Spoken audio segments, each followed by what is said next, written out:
Good morning, students. Today we will study chapter 9, living organisms. Clear? In this chapter, today we will study multicellular organisms and unicellular organisms. Multicellular organisms, plants and animals. Unicellular organisms, amoeba and bacteria. Other topics: cells, tissue, organs, organ system, locomotion, autotrophs, ectotrophs, breathing, respiration, lifespan or habitat. These all topics will be covered in this chapter. Few more topics, that is habitat, environment. These topics will also cover in this chapter. Firstly, we will start with unicellular and multicellular organisms. Clear? What are living organisms? Those organisms which have life are known as living organisms, or those have cells are known as living organisms. Firstly, we will talk about multicellular organisms. Those organisms which have more than one cells are known as multicellular organisms, like human beings, animals, insects. They all have more than one cell. That is why they are called multicellular organisms, like plants, animals.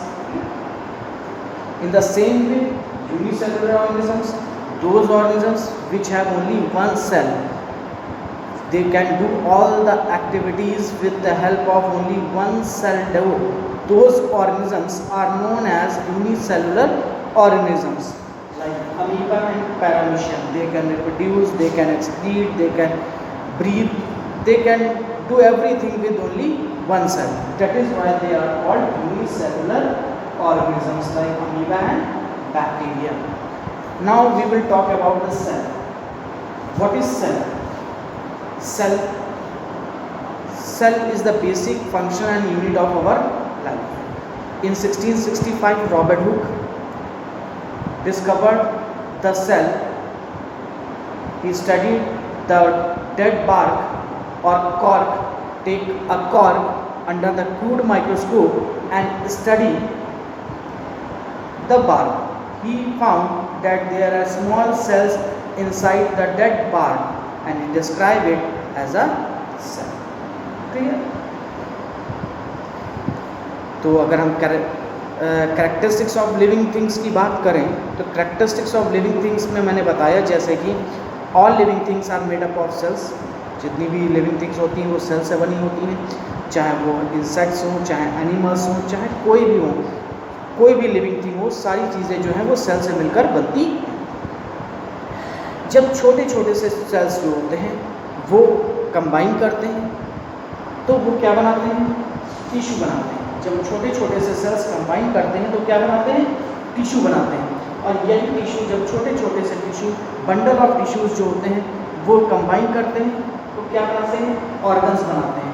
और यही organ जब combine करते हैं तो पूरी body बनाते हैं. That is organ system बनाते हैं.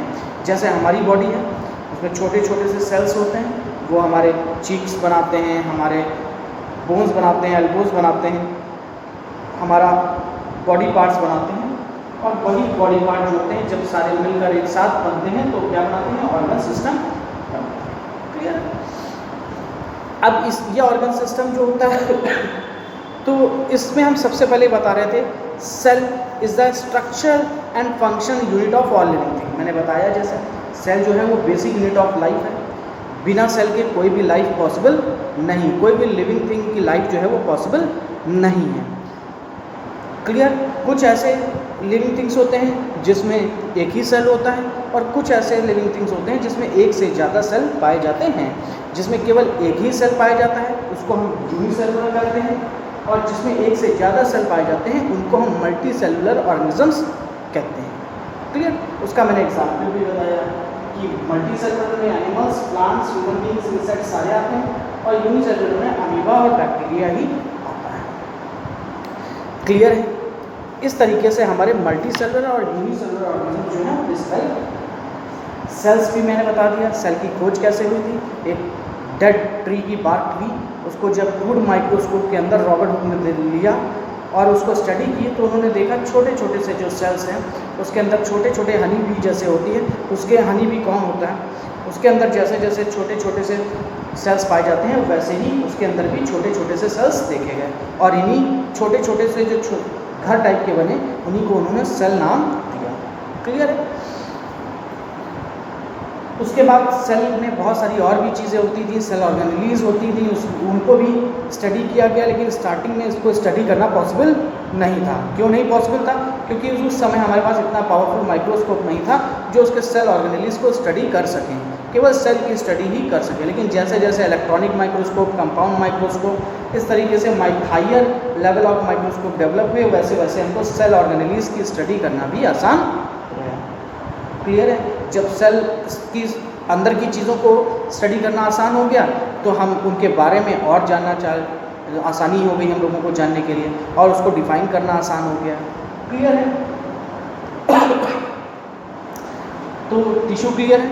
जब bundle of cells combine to form tissue and when more than one tissue combines they form organs, and when more than one organs combine to form organ system.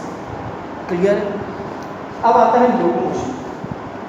Locomotion क्या होता है? Movement होता है locomotion, किसी भी चीज़ का movement, that is locomotion. जैसे हमने बताया कि लोकोमोटिव इंजन्स होते हैं, उनको क्यों लोकोमोटिव कहते हैं? क्योंकि वो एक जगह से दूसरी जगह मूव कर सकते हैं। वैसे ही एनिमल्स और ह्यूमन बींग्स भी जो होते हैं वो एक जगह से दूसरी जगह क्या कर सकते हैं? मूव कर सकते हैं, इसीलिए इनको लोकोमोशन, क्लियर है, लोकोमोट करते हैं। अब वो लोकोमोशन क्यों करते हैं? क्योंकि उनको फूड चाहिए, उनको एक नेचुरल हैबिटेट चाहिए जिसमें वो रिप्रोड्यूस कर सकते हैं, जिसमें वो रह सकें। सर्वाइवल के लिए उनको फेवरेबल एंड अनफेवरेबल कंडीशन चाहिए, जिसकी वजह से वो लोकोमोशन करते हैं। अच्छा एनवायरनमेंट, अच्छा क्लाइमेट, अच्छा खाना और अच्छी तरीके से reproduction, new one off spin को प्रोड्यूस करने का कारण ही जो होता है वो लोकोमोशन। क्लियर है। अब आता है ऑटोट्रॉप्स और हेटरोट्रॉप्स। ऑटोट्रॉप्स और हेटरोट्रॉप्स कौन से ऑर्गेनिजम्स होते हैं? जो अपना खाना खुद बनाते हैं, उनको हम ऑटोट्रॉप्स कहते हैं। जैसे हमने देखा होगा प्लांट्स, वो अपना खाना खुद बनाते हैं फोटोसिंथेसिस की प्रोसेस से। सनलाइट जो होती है वो अपने पानी, कार्बन डाइऑक्साइड और सनलाइट जो होती है वो कंबाइन करती है, और कंबाइन करने के बाद में वो क्या बनाती है? सनलाइट और ऑक्सीजन जो होती है वो कंबाइन करती है in the presence of sunlight, और कंबाइन करके वो सनलाइट जो होती है, ये रिएक्शन है फोटोसिंथेसिस की। अगर हम देखें तो CO2 और वाटर ये कंबाइन करता है सनलाइट की प्रेजेंस में, और C6H12O6 और ऑक्सीजन को रिलीज। इस तरीके से जो फोटोसिंथेसिस की प्रोसेस जो होती है वो होती है। तो प्लांट जो होते हैं वो इसी प्रोसेस से जो है वो खाना बनाते हैं। इसी को जो है ऑटोट्रॉप्स कहते हैं, जो अपने आप खाना बनाते हैं, जो किसी की सहायता नहीं लेते हैं, उन्हीं को हम ऑटोट्रॉप्स कहते हैं। क्लियर है।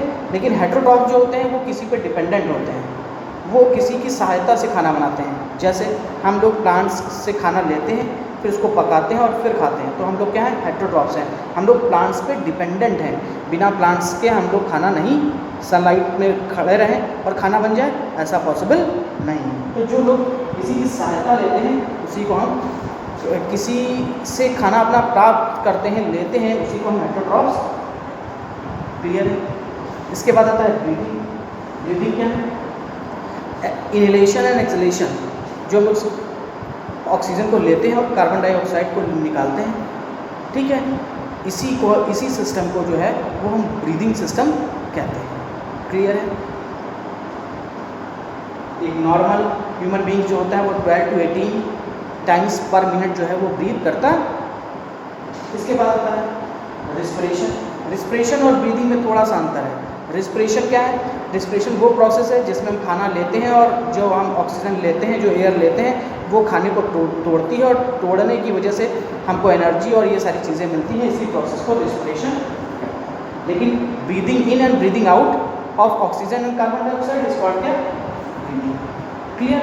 अब आता है लाइफ स्पैन। एक समय, जितने समय तक कोई चीज़ रह सकती है, लाइफ रहती है उसकी, उसी को लाइफ स्पैन कहते हैं। जैसे हम लोग 50 साल रह सकते हैं तो हमारा लाइफ स्पैन 50 साल है, कोई 100 साल तक रह सकता है तो उसका लाइफ स्पैन 100 साल है। तो जितने वर्ष तक, जितने ईयर्स तक वो रह सकता है, इसी को हम लाइफ स्पैन कहते हैं। इसके बाद आता है हैबिटेट। जो भी नेचुरल एनवायरनमेंट, कोई भी नेचुरल एनवायरनमेंट जिसमें कोई भी अपने आप को सर्वाइव करता है, रहता है, उसी को हम हैबिटेट कहते हैं। जैसे क्लाइमेटिक, कहीं ठंडी जगह है वहाँ पे लोग अब उस तरीके का हैबिटेट रहते हैं और सर्वाइव करते हैं। हम लोग प्लेन्स में रहते हैं, कुछ पहाड़ी इलाकों में रहते हैं, तो हर आदमी का हैबिटेट और जो होता है वो अलग अलग होता है। क्लियर है?